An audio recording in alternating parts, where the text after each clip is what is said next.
ভিভাস, আজকে যে ভিডিওটা বানাতে চলেছি আমি, সেটা হচ্ছে বিচ্ছেদ ক্রিয়া। হ্যাঁ, বিচ্ছেদ ক্রিয়া করার জন্য।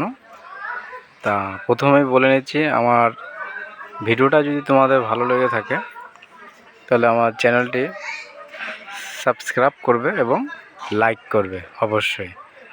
যাই এবার কাজের কথায় যাই, যে বিচ্ছেদ ভিডিওটা আমি বানাতে চলেছি সেটা হচ্ছে, অনেক সময় দেখা যায় নিজের স্ত্রী অন্য এক পুরুষের সাথে সম্পর্ক জুড়ে আছে, সেটাকে কীভাবে ফাটল ধরাতে হবে বা ছাড়াছাড়ি করতে হবে। হ্যাঁ, সেইটা ছাড়াছাড়ি করতে হবে, ঠিক আছে? সেই ব্যাপারে কাজ করবে।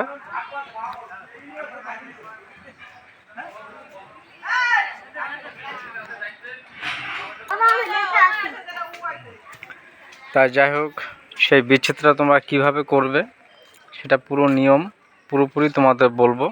ভিডিওটা টেনে এবং কেটে দেখবে না, তাহলে নিয়মটা বুঝতে পারবে না এবং কাজ হবে না। তা কী করতে হবে, যে সম্পর্ক অবৈধ সম্পর্ক ছুটে দিতে পারবে, নিজের স্ত্রী কোনো পরপুরুষের সাথে যদি সংসার সম্পর্ক যদি হয়ে থাকে সেটা তুমি কাটাতে পারবে, কিংবা নিজের কন্যা কোনো একটা লুচ্ছা কোনো নেশাখোর ছেলের সাথে প্রেমে যদি জড়িয়ে থাকে সেটাও তুমি কাটাতে পারবে। হ্যাঁ, কিন্তু এই কাজটা কোনো অন্যায়ভাবে প্রয়োগ করবে না। যে দেখো, যেখানে দুজন ভালোবাসে, দুজনেই ভালো, ছেলেও ভালো এবং মেয়েও ভালো, দুই পক্ষেই অবস্থা ভালো, কোনো সমস্যা নেই। হ্যাঁ, দেখতে ভালো, কিন্তু সেখানে ইচ্ছাকৃতভাবে এই বিদ্যা প্রয়োগ করবে না, তাহলে কিন্তু ক্ষতি হবে নিজেদের। যেখানে সম্পর্ক কাটিং করার যোগ্য সেখানেই কিন্তু এই বিদ্যা খাটাবে, অন্যায়ভাবে কাজ করবে না, ঠিক আছে? তা বিদ্যাটা প্রয়োগ করতে হলে তোমরা কী করবে, আমি যন্ত্রটা আমি লাস্টের দিকে দেখিয়ে দেবো, নকশাটা। হ্যাঁ,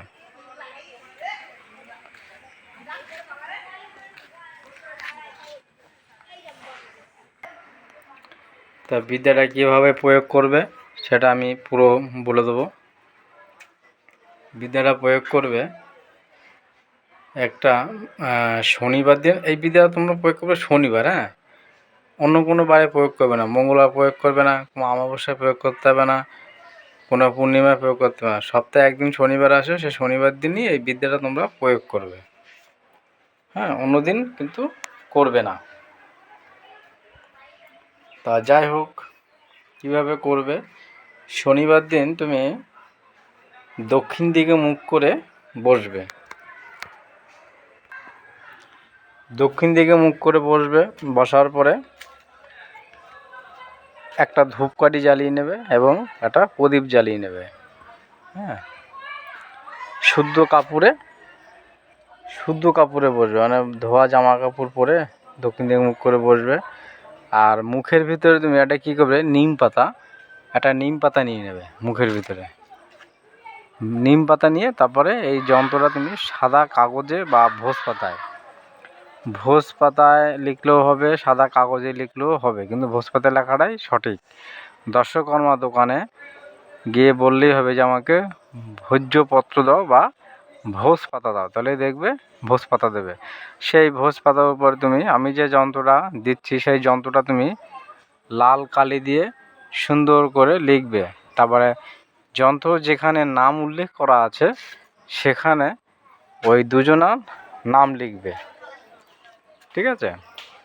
নাম লিখবে, নাম লেখা যখন হয়ে যাবে, তারপরে মুড়িয়ে একটা লোহার কবজ, লোহার তাবিজের ভিতরে ভরে দেবে। অন্য কোনো বস্তুতে তোমরা ভরবে না, লোহার কবজে ভরবে। হ্যাঁ, শনিবার কেন কাজ করতে হবে, লোহার তাবিজে কেন ভরতে হবে, তো কারণ আছে না, অন্য কোনো তাবিজে ভরলে কিন্তু কাজ হবে না। আর যাই হোক, তোমরা ভরে নেবে।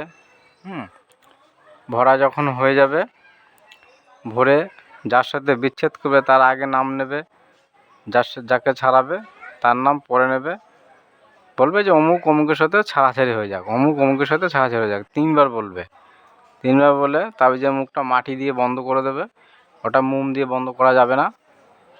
যন্ত্রটা ভাঁজ করে ভরা হয়ে গেল, তারপর মাটি দিয়ে বন্ধ করবে। মাটি দিয়ে বন্ধ করার পরে কী করবে, তোমরা যে চুলায় রান্না করো, মাটির যে চুলা আছে সেই চুলায়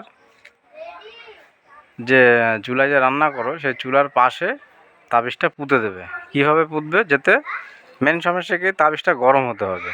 চুলার পাশে যে মাটি থাকে সে মাটিটা গরম হবে, সেই গরমে তাবিজটাও গরম হবে। সেরকম একটা বুঝে তাবিজটা পুঁতে দেবা, যে তাবিজটা কোন জায়গা পুঁতলে তাবিজটা গরম হবে। উনানের মানে চুলার কতটা দূরত্ব পুঁতলে তাবিজ গরম হবে সেরকম একটা হিসাব করে তাবিজটা পুঁতবে। পুঁতে দেওয়ার পরে দেখবে 21 থেকে 28 দিনের ভিতরে যে উদ্দেশ্যে কাজটা করা হয়েছিল সেই কাজটা সফল হয়েছে। হ্যাঁ, এটা গেল।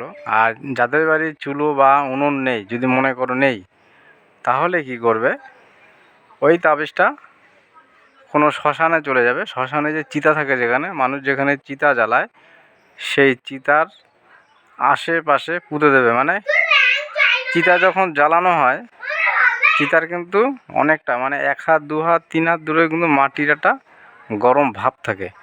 সেই চিতার আশেপাশে যেখানে চুলা মানে চিতা জ্বলে, সেই চিতা জ্বলার চিতা যদি পাকা হয়, পাকার পরে যে মাটি আছে সেই মাটি ঘেঁষে তাবিজটা পুঁতে দেবে, তাতেও কাজ হবে। শ্মশানে যদি তোমরা পোতো তাহলে কিন্তু তাবিজটার নিচে ওই যেখানে নাম উল্লেখ করা আছে, দুজনের নাম লিখবে।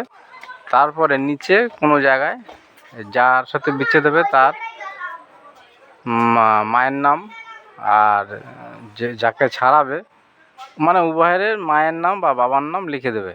যদি ছেলে হয় তাহলে ছেলে বাবার নাম লিখবে, আর মেয়ে হলে মেয়ের মায়ের নাম লিখবে। মানে উভয়ের মানে যার সাথে বিচ্ছেদ হবে, যার সাথে বিচ্ছেদ হবে তার মায়ের নাম, এবং ছেলে হলে বাবার নাম, মা হলে এই মেয়ে হলে মায়ের নাম, এই দুজনের নাম নিচে উল্লেখ করে দেবে। আর যেখানে নাম উল্লেখ করা আছে ওখানে দুজনের নাম লিখবে, যাদের যাদের ছাড়াবে লিখে দেবে। ব্যাস, এইভাবে শ্মশানে পুঁতে দেবে। এটা কি, শ্মশানে পুঁতলে মায়ের নাম বা বাবার নাম লিখতে হবে। আর যদি নিজের বাড়িতে চুলায় পুঁতো তাহলে মায়ের নাম বাবার নাম লিখতে হবে না, যার সাথে বিচ্ছেদ হবে তাদের নাম লিখলেই যথেষ্ট।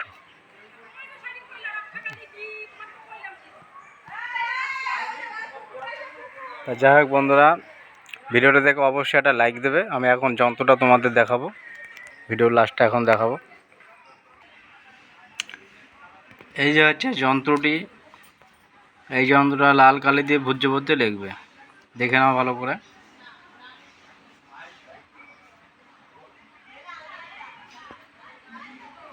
সবাই ভালো থাকবে।